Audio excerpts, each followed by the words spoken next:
Hey friends, welcome to Worldview Matters. Powerful podcast today and today's guest is the author of the brand new book, Happy Lies, Melissa Dougherty. She's an ex-New Thought follower. She describes this philosophy as a stealthy message of encouragement to live your truth, seek your happiness, find your identity through sexual freedom, and think your desires into existence, often with the name of Jesus attached as an endorsement. New Thought ideology subtly infiltrates contemporary Christian thought, presenting a false gospel that masquerades as a more open-minded, tolerant, and loving interpretation of Jesus and the Bible. You've probably adopted some of its teachings, and you don't even realize it. That's coming up. Welcome to Worldview Matters, discussing controversial issues, discerning current events, defending biblical Christianity. No topic off limits. And now, here's your host, David Fiorazzo. Hey friends, welcome. Get ready. This is so good. I want to give you her website, melissadougherty.com. It's actually .co. The book is called Happy Lies, How of Movement You Probably Never Heard of Shaped Our Self-Obsessed World. Melissa is a Christian apologist, best known for her YouTube channel and her videos, which primarily cover New Age and New Thought. They've been viewed over 18 million times. Melissa is highly regarded and connected in the apologetics community. She has had numerous influential guests on her channel and is a frequent speaker and commentator on other YouTube videos and podcasts. She's got a bachelor's degree in religious studies from Southern Evangelical Seminary, where she's also pursuing her master's degree in religious studies. She is married with 2 daughters, lives in New Mexico. Melissa, thank you for your time today, and thank you for this book. Yeah, thanks for having me on. Yeah, we talked before we got on. There's so much in here. This is going to be really hard to condense, but we prayed that God would just guide and lead us in what we need to share. So let's start with the very beginning. I'm looking at some of the endorsements. These people, great men and women of God. I've had them on this podcast. J. Warner Wallace. I've talked to Hillary Morgan Ferrer, Natasha Crane, Sean McDowell, Frank Turek, rock stars. And you're in this group as well. So I thank you for all your work, and I encourage people to go to Melissa Dougherty on YouTube, phenomenal YouTube channel. And you'll be doing a deep dive on Robert Schuller. And we'll get to that. That's chapter 10 in your book.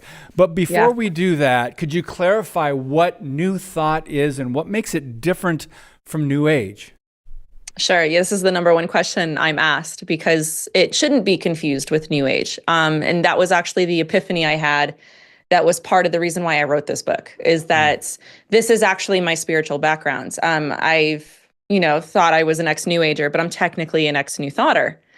And there's a whole story behind that. But it was when I realized what I was in, what looked more Christian early on when I got out of it, when I thought it was New Age, that whatever I was in looked different than this over here, than what people were asking me about. Like, oh, Melissa, you were in the New Age. Well, tell me, is Reiki New Age? And my first answer was, what's Reiki?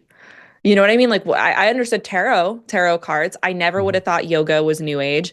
The sacred geometry. There was just so many. Transcendental meditation. There were so many things that I'd never heard of. And I'm like, what was I in? I just thought it was just another element of New Age. And then all these years go by and I realize, oh no, these are two different things. So in short, New Age, most people are more familiar with.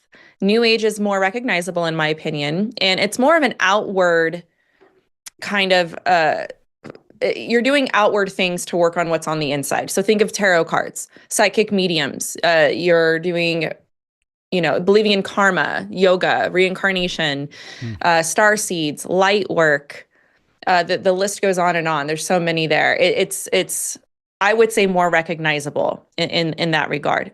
And it's more Eastern. Think of Eastern mysticism, like Buddhism or Hinduism. Okay. New Thought is in its own little bucket. Oh, and I should say there is some overlap here. So a lot of for example, the beginnings of New Thought did begin with spirit contact, right? Like there's overlap there in that regard. But New Thought is different when it comes to the history, the origins, and the movement, and even the beliefs of what it stands for. And my point is that New Thought is more sinister because it's made to look Christian. It uses Christian terminology, claims to be Christian in origin, and is more Gnostic in origin. Let me tell you a little bit about what that means. So some things that would be New Thought in belief and practice: manifestation, visualization, the law of attraction, affirmations, the power of positive thinking. It draws on the power of your mind to create your reality. There's power in your thoughts. There's power in your words. And in fact, there's so many scriptures that they'll use to say that you can create your reality. Like you are a co-creator with God. And the element of positive thinking, though, is very big. In two words, I would say it's metaphysical Christianity. It's just a better, more spiritual Christianity. In a sentence, I would say it's the positive thinking movement in America with Jesus as its mascot. So those are the differences, the main differences between the two. Where they overlap ultimately is the core belief that you are somehow divine, that you are, yeah. Wow. So, I mean, I wrote a whole book about it. So, I mean, there's more in the book. Well, many, many, many decades ago, one of the first books I picked up was Norman Vincent Peale's The Power of Positive Thinking. And I got sucked right into that because I had read, I wasn't a student of the Bible, but I read some scripture and I thought, wow, this is great because it's positive. So I hear a lot of similarities between the prosperity gospel, word faith, and New Thought, because there's a lot of affirmations, a lot about visualizing and creating things with your words. Do you find there's a hard distinction to make between New Thought and some of these others, or 100%. Yeah. Okay. That's chapter 8. All of chapter 8 is the Word of Faith movement and the overlap of New Thought teachings. Okay. And it's a mixture. The Word of Faith movement is a mixture of New Thought, Pentecostalism, and early faith cure movement teachings. And if you mix those together, you get the Word of Faith movement. And the question is it's not if New Thought teachings are in the Word of Faith movement. That's not the question. The question is, how did they get there? So I attempt to do that in that chapter. And I attempt to draw the lines back to New Thought, prosperity, declarations, little God's doctrine, and health teachings, back to the origins being in New Thought specifically. So on page, I got the pages folded over here. Page 9, early in your book, I love the Spurgeon quote that discernment is not knowing the difference between right and wrong. It is knowing the difference between right and almost right. And I think that's what you said earlier in a way, that there's subtleties to these deceptions, and they sound good, and they sound like they could be biblical, and those that maybe aren't mature in the Word of God and in their biblical studies might be sucked in, like I was. I was a Christian, but not a mature believer, not a student of the Bible at that time. And I got sucked right into this because it's positive. It sounds good. Who wouldn't want that? So you say also that if it was a virus, if New Thought were a virus, chances are you'd be infected. So you're coming from the standpoint of a lot of believers in today's church, particularly in America, probably have some understanding or either some influence of New Thought in their theology and their lives. Explain that. Everywhere. That's why it's a movement you've probably never heard of. If you've never heard of New Thought, I am confident enough to say that you have been exposed to it. You don't know what this is, and you know exactly what this is. And because we've seen it everywhere, it's secular and spiritual. In fact, one of the biggest in the origins of the New Thought movement, there was I want to say a church, but it's really not, religious science. The founder of religious science is Ernest Holmes. And they wanted it to sound a certain way. This is like a mind science. This is a spirit science. It's a better kind of Christianity, but it was very secular. Ernest Holmes wouldn't have necessarily even adopted a lot of Christian terminology. It was the beliefs and the teachings of the power of the mind. And then you have these two bleedovers. Okay, you have One that's really secular, which I go into, but you're taking the power of the mind, affirmations, manifestation, or whatever, your typical TikTok theology. But they don't call themselves Christians, but they'll say, oh yeah, Jesus taught this, but so did Buddha, right? But they wouldn't necessarily adhere to Christianity.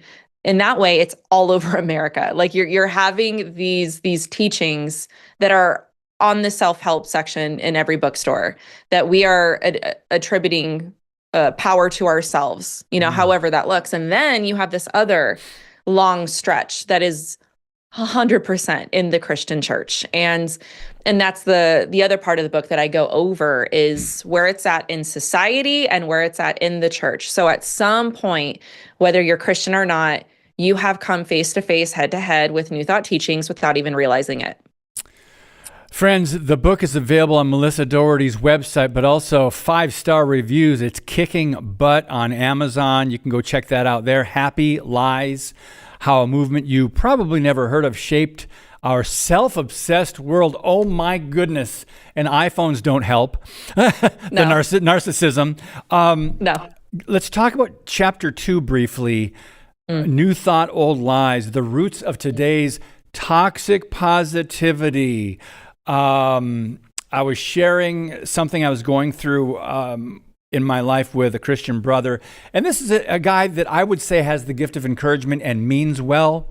But when I shared with him, just some of what was going on in my personal life and a trial that I was enduring, he looked at it as I was complaining because he was always, positive. You got to be positive. Yeah. You got to just keep, you're speaking about it the wrong way. Don't confess that. I'm going, wait a minute. Yes. That's not, so I'm making it worse. I'm making my trial, I'm extending my own, trial. So share your thoughts on what chapter 2, the toxic positivity, because I think a lot of people have run into another believer, maybe well-meaning or not, that is that kind of person. Yes. Oh, there's so much to say on this. Okay. Because it has to be nuanced, right? Because they're coming from this, it's, they wouldn't even think of it as toxic positivity. They're thinking of it as faith. Yeah. Like faith being a power. Exactly. Yeah. Like you got to have this unquestioning faith. And there's been a lot of really bad theology that has come from this idea that you're never allowed to doubt what you're believing for. And there's something in the book where it's dubbed critical thinking is negative thinking. And part of the problem with this whole movement, okay, the entire movement, in fact, there's a quote from this really dusty New Thought history book that really helps kind of emphasize what I'm trying to say about critical thinking. Because what ends up happening is that if you think that there's power in your mind and that power can create and it can make things happen, then you have to always control what you're thinking about, which sounds good on the surface. But the problem is that say you get somebody like you or me who comes and they starts testing what you believe, starts testing and asking good questions. The first thing that typically happens is, oh, you're bad juju, you're bad energy. Okay, so, and this is an origin in the movement where it builds on the concept of idealism, which is just a way to look at truth, where what you're thinking about, because there's a material realm and this is where it gets real Gnostic. There's a material realm and there's a physical realm. And what you're thinking can bring forth stuff from the physical realm into the material realm. So if there's something wrong in the physical, you have to bring it forth from the spiritual. That's how you fix it. You fix it in the spiritual realm. And how do you do that? Through your thoughts, words, and feelings. Well, if somebody's coming to you and they're bringing forth different vibes that are messing up how you feel about something, then, and you've been taught that needs to shut down. You need to get that out of your world. And so this is why you have a sense of isolation when it comes to these kinds of beliefs. But they actually think that there's a level of power that they actually have. And this is actually part of the problem because we don't have that much power. We don't. Faith is really a trust. It's a contentment in whatever happens and a trust in God that is steadfast no matter what happens, and yeah, there's a whole history about it. You have fathers in the movement, Emanuel Swedenborg, Phineas Quimby is probably the one that people mostly know. And he's been the one that's been credited, so to speak, with taking it and making it really Christian. And he was the one who was really teaching that you're not like, let's take sickness. That was the big thing at the time. It was sickness. You're not actually sick. It's because you're thinking wrong thoughts. And if you can correct your thinking, you can correct your body based on the idealism that I was just telling you before. And if I can find this quote, I'll read it to you. There's a whole thing that I have. Oh, here it is. Okay. This is a quote from one of my Dusty New Thought books. At the core of all this is what's called antinomianism, which is just a word that literally means against law. Okay, against law, which means if people saw no moral laws that God expects Christians to obey, then it's a free-for-all. We are the authority because we can have individual direct communication with God. This is one thing the movement was known for, is there, you don't need to go to the dusty Bible. You don't need to go to a priest. No, you can speak to God individually.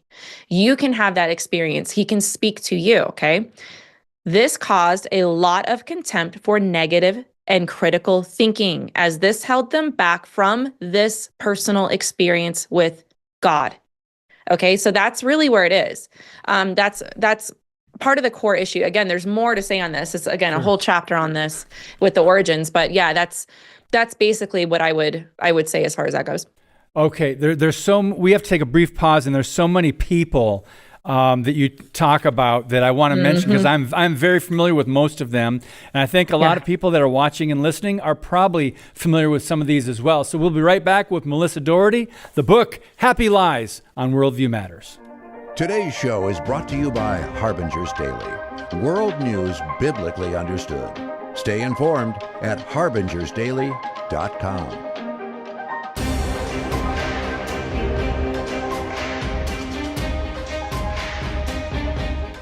Hey friends, thanks for sharing the podcast. And remember, we have a relatively new, within the last couple of months, YouTube channel, Worldview Matters, David Fiorazo. So subscribe, follow us, and thank you for that.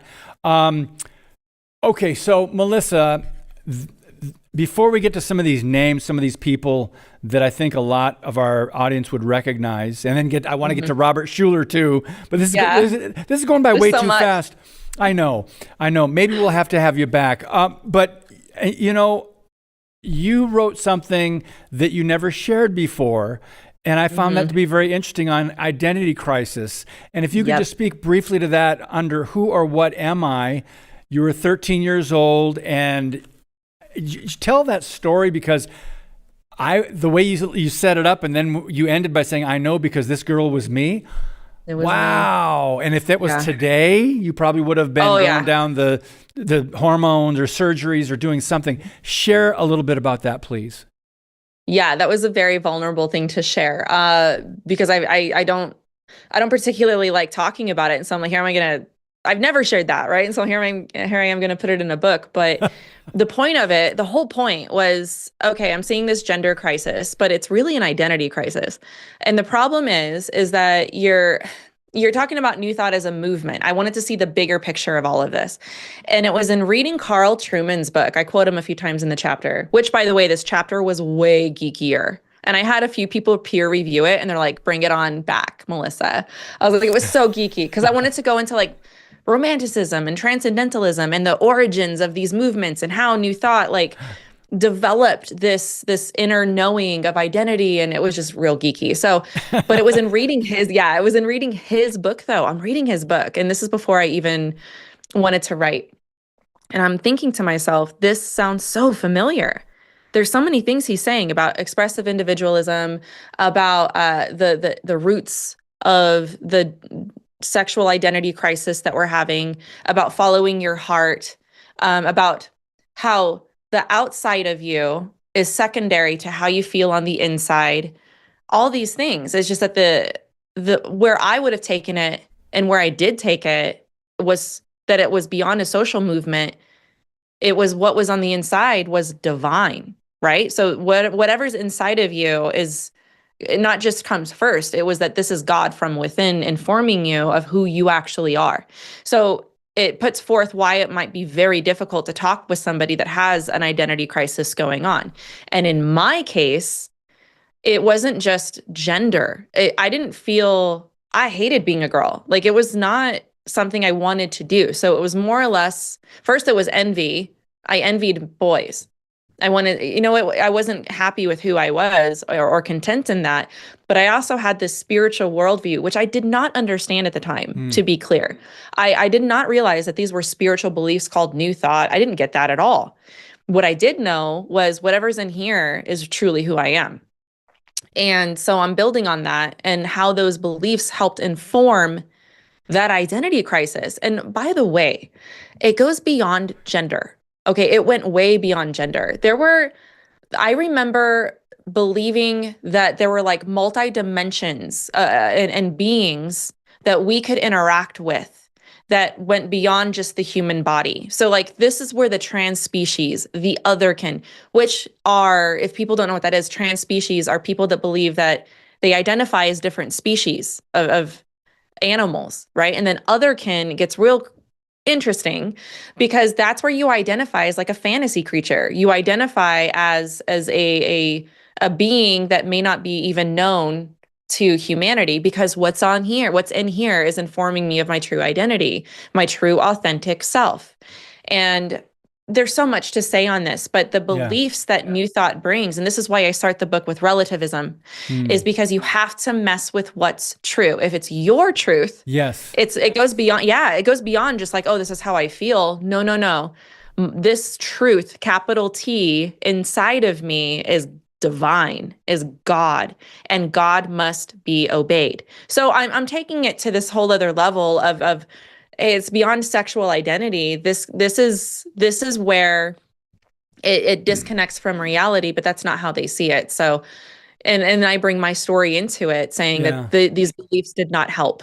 Well, I think it's relatable to a lot of people, whether it's their children or someone they know with the identity crisis. But you mentioned Franz Anton Mesmer and Mesmerize and hypnotherapy. You mentioned Ralph Waldo Emerson. Emerson was a big one in that chapter too. Yeah. Phineas Quimby, Emerson was huge. Yeah. Mary Baker Eddy. You mentioned the Unity Church. Oh my goodness, there's so much to get into. But I bought a copy of Think and Grow Rich, Napoleon Hill, and you talk about him as well.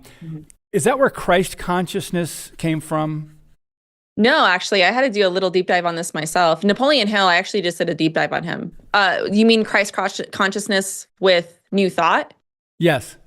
Yes. Yeah. I'm surprised I didn't mention that earlier. Christ consciousness is a New Thought term. Yes. Because most of us just heard that when Oprah first was talking about, what's Christ consciousness?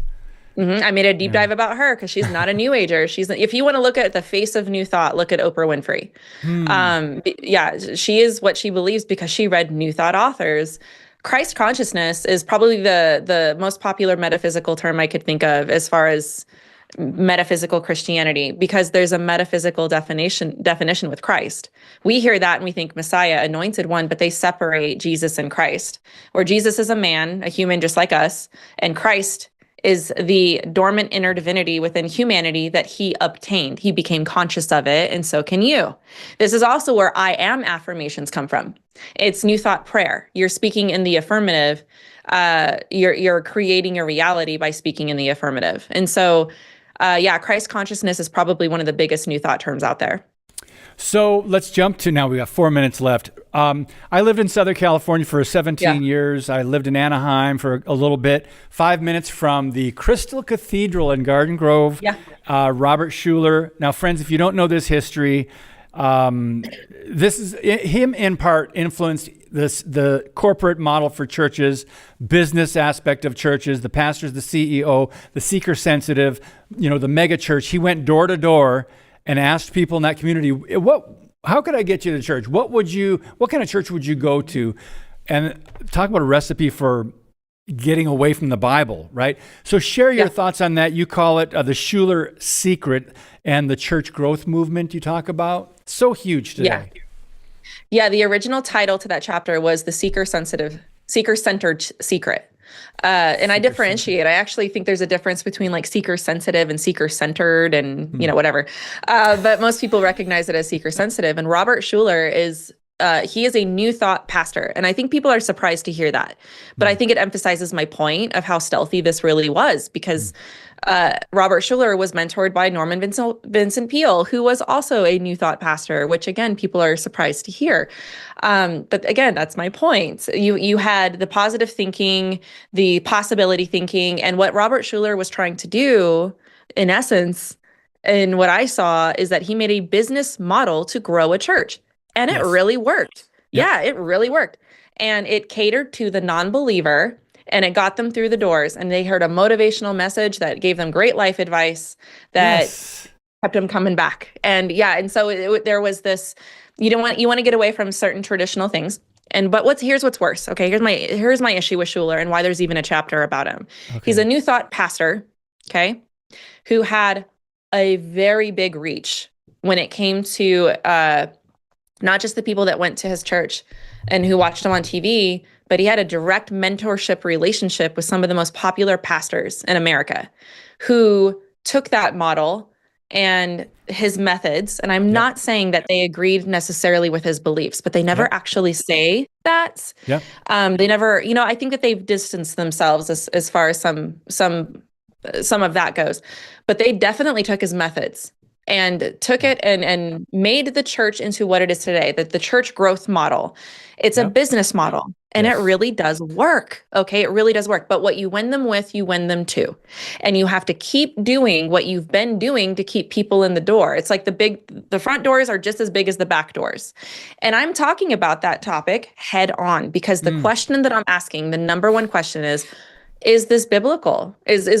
How much did Robert Schuller's New Thought beliefs inform that model? And how much of it is actually doing more harm than good? Sure, I think that there's some aspects of it that can be redeemed. And I think I wrote a very fair chapter in this regard of doing the pros and cons of the church growth model, of the seeker-sensitive model. However, the question, we have to have this conversation. How much did Robert Schuller's beliefs inform the actual function and what this was for of this model? Because you can't sit there and say, hey, the fact that we're growing means that we're being blessed by God. And you have to look at the theology. You have to look at the pulpit. And so, I asked those hard questions in that chapter. Thank you, Melissa. We ran out of time already with you. I knew it would go by fast. There was so much more we wanted to talk about, but Happy Lies, friends, is the book. Very helpful. In fact, what you just shared on that balance of, the corporate model, seeker-sensitive churches. But Melissa Dougherty, God bless you. I wish you good success, and God will continue to enlarge your territory. Thanks for your time today. Thank you for your time. Thanks for having me on. You're most welcome.